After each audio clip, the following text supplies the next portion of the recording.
Monsieur le Président, Monsieur le Premier ministre, Mesdames et Messieurs les ministres, mes chers collègues, qui aurait pu croire au soir du 7 juillet dernier que vous seriez aujourd'hui dans cet hémicycle, Monsieur le Premier ministre? Qui aurait pu croire que vous seriez copieusement applaudi par la droite sénatoriale, jusqu'alors si prompte à critiquer la politique d'Emmanuel Macron?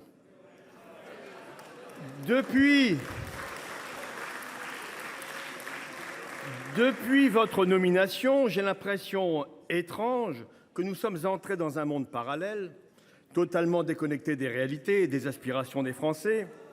Quand je vous regarde, mesdames et messieurs les ministres, ce que je vois, c'est la combinaison des perdants.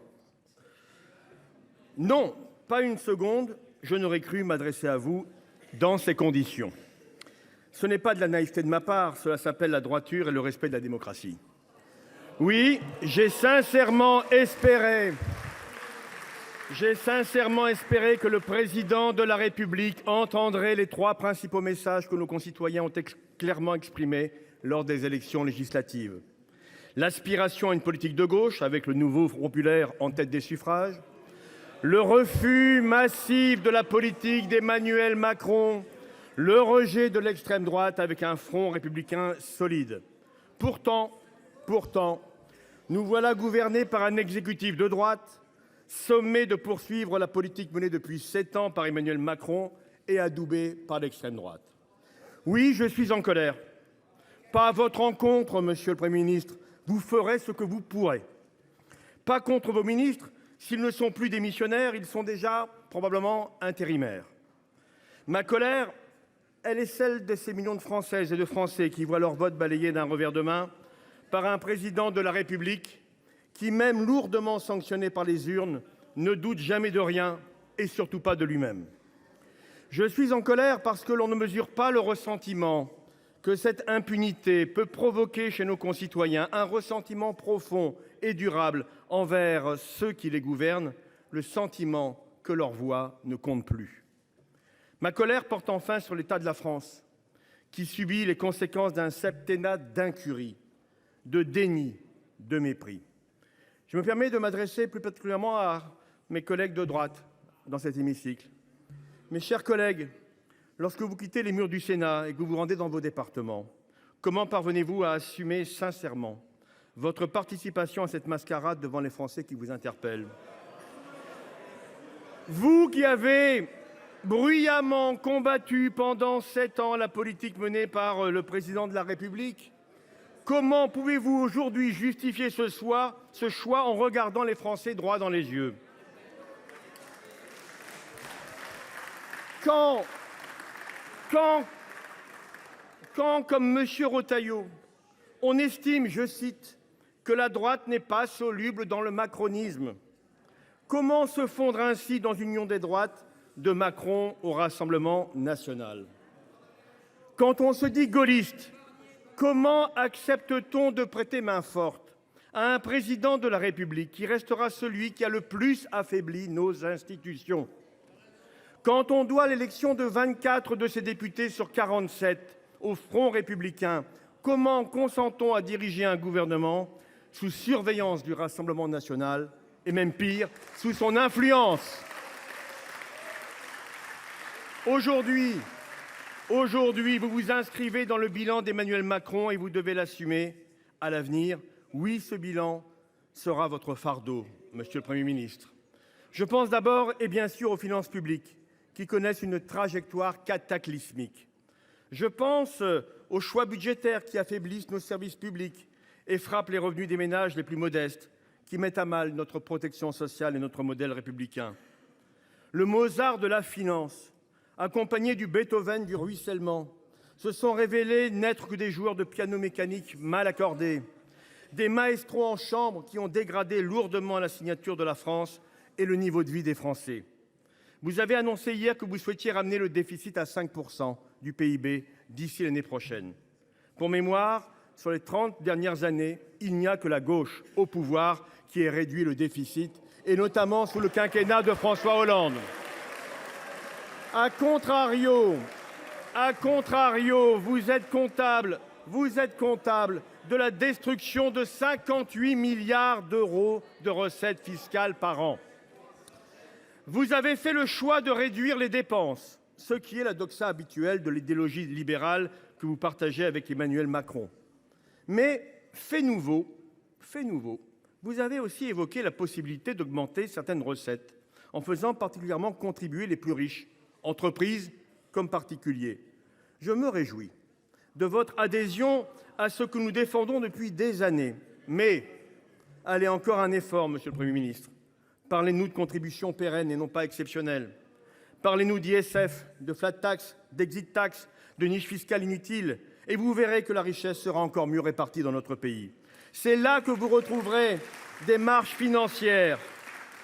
C'est là que vous retrouverez des marges financières, mais certainement pas en amputant 50 millions d'euros au crédit alloué à la Poste. Les mauvais choix opérés ont également conduit à l'affaiblissement de la France sur la scène internationale, et ce, alors que nous sommes dans un contexte de grande tension, où la compétition internationale est exacerbée, où nos valeurs sont malmenées avec des institutions multilatérales moins respectées et la montée des États autoritaires.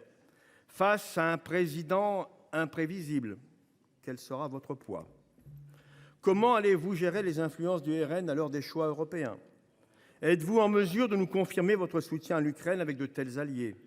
Êtes-vous toujours convaincu qu'il faille remettre en cause la supériorité du droit européen sur le droit national en matière d'immigration? Nous n'avons pas la même vision. La nôtre, qui est majoritairement partagée par nos concitoyens, est celle d'un espoir.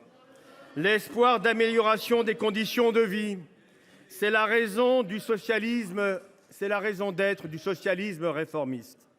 Ce qui est également dans notre ADN, c'est de nous appuyer sur les collectivités territoriales. Non, les collectivités ne sont pas responsables de la situation catastrophique de nos finances publiques. Parmi les 880 milliards, ça va bien se passer, rassurez-vous.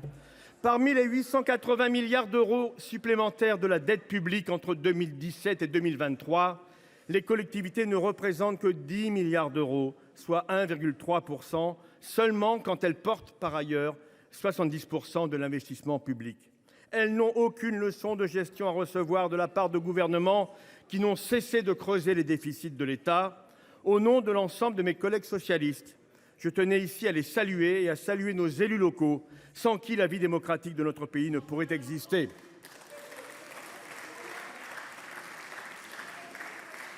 Parmi ces élus, je pense d'ailleurs à ceux en charge du logement qui s'inquiètent du manque d'ambition de votre discours après des années d'inaction.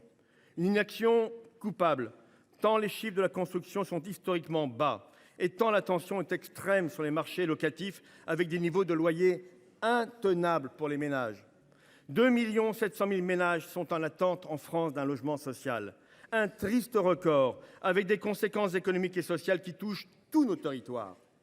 Autre angle mort de votre discours, la lutte contre les déserts médicaux. Il y a urgence à agir, monsieur le Premier ministre.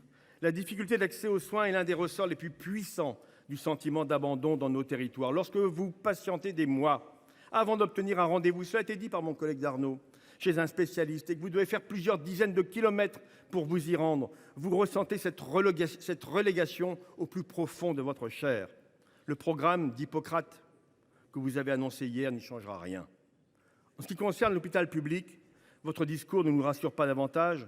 Quand il s'effondre, vous vous contentez de vouloir limiter la paperasse, sans évoquer l'urgence de lui donner les moyens financiers de se redresser. Cette réponse n'est pas à la hauteur des attentes ni des patients ni des soignants. Quant à l'école de la République, qui pour l'instant reste encore le premier budget de l'État, ce budget cette question a occupé hier à l'Assemblée nationale 2 minutes 30 exactement de votre déclaration de politique générale, avec comme seule proposition concrète le recours à des enseignants retraités. Ce n'est pas à la hauteur des enjeux. Il est temps d'accorder enfin à notre école publique les moyens nécessaires pour fonctionner dans de bonnes conditions, baisser le nombre d'élèves par classe, améliorer l'accueil des élèves en situation de handicap, revaloriser le salaire des enseignants et de l'ensemble des personnels qui œuvrent au quotidien dans les établissements, améliorer la mixité sociale et scolaire. L'école de la République, mes chers collègues, est à bout de souffle, malmenée par des réformes successives depuis 2017 qui s'inscrivent toutes dans un sillon libéral et inégalitaire. Le choc des savoirs et les groupes de niveau en sont les derniers exemples criants. L'école a un coût. L'école a un coût, mais elle n'a pas de prix. Elle représente un investissement d'avenir pour notre pays. C'est la même logique qui guide nos propositions concrètes et efficaces pour la transition écologique. Tout en préservant le pouvoir de vivre des Français, votre feuille de route en la matière tient plus du discours de la méthode que d'un programme d'action. Vous ne réduirez la dette écologique qu'en mettant en place des outils sérieux pour le faire. Planifiez la suppression de l'ensemble des niches fiscales polluantes en les remplaçant par des aides à la transition. Agissez en priorité sur les causes du réchauffement sans vous contenter de vous adapter à ses effets et vous nous trouverez à vos côtés. Pour les jeunes, il nous faut combattre la précarité qui les frappe, favoriser leur émancipation, leur garantir les meilleures conditions d'études et de recherche. Pour les actifs, augmentons les salaires au travers d'une grande conférence sociale et salariale. Pour les agriculteurs, assurons-leur des revenus justes et décents. Pour les retraités, sanctuarisons la revalorisation des pensions qui semble déjà menacée, monsieur le Premier ministre. Est-il vrai que vous comptez décaler la revalorisation du 1er janvier au 31 juillet prochain, au 1er juillet prochain? J'attendrai votre réponse tout à l'heure. Et abrogeons bien sûr la réforme des retraites, injuste et inutile. Pour tous ces sujets, monsieur le Premier ministre, nous avons des propositions à vous faire. Et sur un dernier dossier sensible et symbolique d'une gouvernance de l'échec, la Nouvelle-Calédonie. Par tous les moyens, nous vous avons alerté, les gouvernements de l'époque et la droite sénatoriale, qui composent aujourd'hui votre exécutif, sur les dangers d'un passage en force. Le dégel du corps électoral ne pouvait pas s'imposer comme le souhaitait Gérald Darmanin, soutenu à l'époque par M. Retailleau ou M. Buffet. Face à la crise et à l'impossibilité d'organiser un scrutin dans le chaos, le groupe socialiste, écologiste et républicain a proposé un texte prévoyant le report des élections. Il faut vous en emparer, monsieur le Premier ministre.